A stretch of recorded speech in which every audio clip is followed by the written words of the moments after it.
Shalom Bethel family. It is Thursday and time once again to review our Torah Talk from Congregation Bethel in Norfolk from last week. Last week we read Parshat VaYeshev, the beginnings of the stories of Joseph and his adventures in Egypt. We looked at these stories from this Parsha through maybe a different lens than we usually do. It was inspired by Time magazine, actually, who announced their Person of the Year, which was the Silence Breakers, a really wonderful article about how things are changing culturally because women, mostly women, are now willing to stand up and call out those who have harassed them sexually and abuse them in workplaces and elsewhere, and that they're being listened to. And for the first time in a long time, if ever, they are being listened to, and it's not their careers who are being harmed, but those of the perpetrators. But it's also been a very complicated time. There's a cultural shift around all of these issues going on. And I wanted to look at some of these stories from Joseph's experiences and also of his brother Judah and Judah's daughter-in-law Tamar, which appear in the middle of the Parsha, to try and understand a little bit more what the Torah is teaching us about relationships, and maybe looking at these stories in a light we have not before. So the first story is about Joseph and his brothers, right? We read in the beginning of the Parsha, "And Israel loved Joseph more than all his sons because he was the son of his old age, and he made him a fine woolen coat," right? This special coat. "And his brothers saw that their father loved him more than all his brothers, so they hated him, and they could not speak with him peacefully," right? Couldn't even say a word to him. The animosity was so strong. "And Joseph dreamed a dream and told his brothers, and they continued to hate him." Now, we usually read this story about their brothers are bad guys. They pick on their brother Joseph, and ultimately, right, later on in verse 23 of chapter 37, we read, "It came to pass when Joseph came to his brothers that they stripped Joseph of his shirt, of his fine woolen coat, which was upon him, and threw him in a pit." Excuse me. So the brothers are the bad guys in this, but if we shift our focus a little bit and we look at the story instead through the lens of power dynamics, right? Who has the power in the relationship between Joseph and the brothers up until the point that they throw him in the pit? It's clearly Joseph. Joseph is their father's favorite. Joseph gets a coat fit for royalty to wear around. And the brothers, they hate him. You know, Rashi tries to make him actually seem like not such bad guys. In Rashi's comment, when he says they could not speak peacefully with him, he says, "From what is stated to their discredit that they hated him, we may learn something to their credit, that they did not say one thing with their mouth and think differently in their heart," right?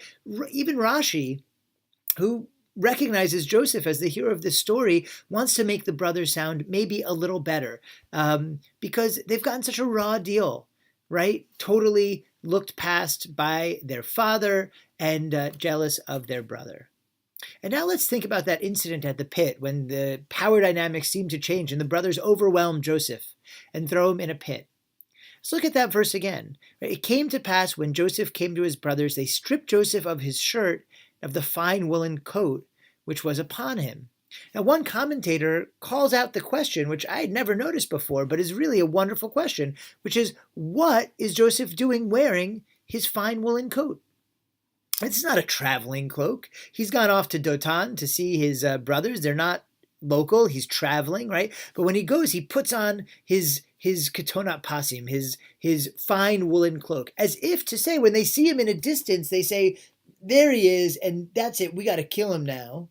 Right? What is it that they see from far away? They see that he's wearing the coat that is the symbol of the neglect at best and abuse at worst that they've been experiencing their entire lives. And they see it, and that's why they want to act out, right? So the brothers are, in fact, I'm not justifying what they did, but how different does the dynamic look when we see Joseph as their taunter? Even here, wearing his coat across the desert just so he could throw it in their faces. When we change that lens to look at the power dynamics, it changes the way we read the story. And so, too, then we stop right in the middle of the Joseph narrative, and we get the tale of Tamar and Judah. Now, Tamar marries one of Judah's sons, and he does not fulfill his husbandly role with her, and God is disappointed in him and punishes him with death. So in ancient Israel, there was this law of Levirate marriage. So now the next brother's job was to marry her. So he does, and the first result of their coupling, offspring, that heir is the heir to the first son's fortune. But remember, the brother has some motivation not to have an heir, because otherwise all of his properties and whatnot will likely come to that brother, the first next of kin. And so he refuses to sleep with her. And so God gets mad at him and he dies. So now there's a third brother who's supposed to marry Tamar. But Judah, the father, says, whoa, what am I, an idiot? Like, this woman's bad luck. All my sons are dying. I'm not going to make her marry. And sends her away, sends her far away to lock her up. So she takes matters into her own hands, and she dresses up like a temple prostitute. Apparently some of these cultic religions had prostitution as part of their worship. And she seduces Judah. And ultimately, he doesn't have any money to pay her. So she says, oh, that's okay. Give me your signet ring and your walking staff, symbols of him, the recognizable symbols. And when you have money, you come back and I'll give you them back. So she becomes pregnant. 3 months later, we are told, now it came about after nearly 3 months, that it was told to Judah, saying, your daughter-in-law Tamar has played the harlot. Right? Everyone knows she hasn't been with anybody, at least not married. And behold, she is pregnant from harlotry. So Judah said, bring her out and let her be burned. Pretty tough love. She was taken out, and she sent to her father-in-law, saying, from the man to whom these belong, I am pregnant. And she took out, please recognize whose signet ring, cloak, and staff are these. Judah immediately recognizes them, and he says, she is right.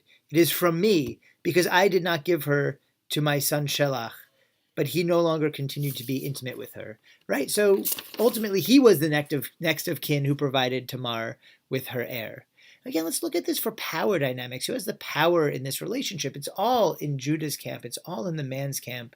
Tamar has no way to get what she wants. In fact, we can even look a little askance at the Torah. The Bible in general often depicts the only way for women to be powerful is through the use of their sexuality. And that is clearly the case in this scenario. But again, let's look at what Rashi says. He says, and she sent to her father-in-law. She didn't want to embarrass him and say, from you I'm pregnant. But instead she goes this circular, from the man to whom these belong. She said, if he confesses by himself to let him confess, then let him confess. And if not, let them burn me. But I will not embarrass him. And from this, our rabbi said, it is better for a person to be cast into a fiery furnace than to embarrass his fellow in public. So again, it seems like Tamar has power, but ultimately, look, she's still being very, very careful. Even though she has been wronged and now has been intimate with this man, and has every right to call him out for it, she still has to be careful. She still has to say it carefully. Because she doesn't ultimately have power in this scenario. She gets what she wants. She gets what she needs. But to call her powerful would be a terrible misrepresentation. And then maybe the most interesting story, a third story in Vayeshev, is the story of Joseph and Potiphar's wife. Right? Joseph becomes a slave in Potiphar's household in Egypt. His wife, Potiphar's wife, takes a liking to Joseph, who's apparently very comely, very handsome. And so as we learn the story, she seduces Joseph, and ultimately they get caught and Joseph is thrown in jail. There's a great comment, though, a Talmudic debate over a verse which says, and it came again about on a certain day that Joseph came to the house to do his work, and none of the people of the house were there in the house. And this is when Potiphar's wife supposedly seduces him. But look, there's a debate in the Talmud between Rav and Shmuel. One said he showed up on that certain day to do his actual work. But the other said, he showed up on that day at the empty house on purpose to perform his needs with her. And then at the last minute, his father's image appeared, and so he stopped himself. Think about how that changes the story. What if Joseph showed up at Potiphar's house to sleep with Potiphar's wife, with whom they'd been flirting for who knows how long, right? And it's believable in Joseph's character. But who has the power in that relationship? On the one hand, you think maybe it's Joseph. He's a slave, but if he's coming to have his needs with her, maybe he does have power as a male slave, even more than a woman in ancient Egypt, or maybe not. Maybe it is Potiphar's wife who has the power, is taking advantage of the slave, this completely disenfranchised person. Again, we can't really say the answer. Maybe Rav is right, and maybe Shmuel is right. But when we stop and look, instead of looking at this just as the story of Joseph and the story of Tamar, but as a story of power dynamics and how people are interacting, it changes our perspective on how we look at things. And that's exactly the change in perspective that I think is called for at this time as our culture grapples with a redefinition, a new acceptance and understanding of sexual harassment and the aggressive and power dynamics involved in sexuality between men and women. These stories in Genesis highlight the power dynamics involved in relationships, especially between men and women, but they don't always come to the conclusions that we would want. Right? Tamar ultimately is not powerful. Joseph and Potiphar's wife, they're both in the end abused by the power dynamics of their time. The Torah later changes. It becomes much more progressive for its time. Right, it legislates the ketubah, a document to protect women within a marriage or when a marriage comes to an end. It legislates rights for slaves and or indentured servitude, which is really what slavery is in the Torah. It legislates rights for women when they're taken captive, that they had to be treated in certain ways. And none of these make the Torah progressive for our time, but they're first steps taken thousands of years ago on a path towards enfranchising the disenfranchised, giving power to those who lack it.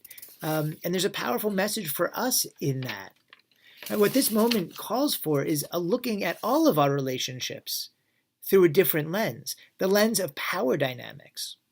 Now, it's not necessarily natural for us to do that, or it's certainly not our habit to do that. We're kind of taught not to get too deep into those weeds. But we see the true dynamic that is going on only when we can look at the power dynamics.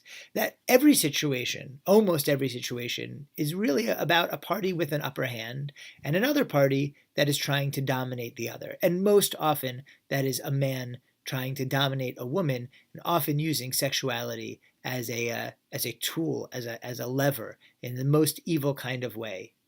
As we go deeper into this cultural moment, and we as a community and a country try to reassess propriety itself, reassess how we hear accusations and stories of inappropriate contact and harassment, reassess how we view the victims and their rights, and what should be the consequences and even the rights of the perpetrators, depending on what has gone on. As we try and sort through all of this confused and difficult material, we can use the wisdom that undergirds the stories in this week's Parsha and so many stories in the Torah. The issue is not simply sexual impropriety. The issue is sexual contact or innuendo as used as a tool of power. As such, the demands of our tradition are clear, right? To lift up those who are oppressed and to defend the defenseless. It is our job to support those who feel that they have become victims and to support them in finding justice. May we all find the wisdom and courage to do so in this dynamic moment in our cultural history and these weeks to come and in our lives every day as we better understand what it is to respect those we interact with and what is appropriate and inappropriate behavior. I wish you Shabbat Shalom and a very happy Hanukkah.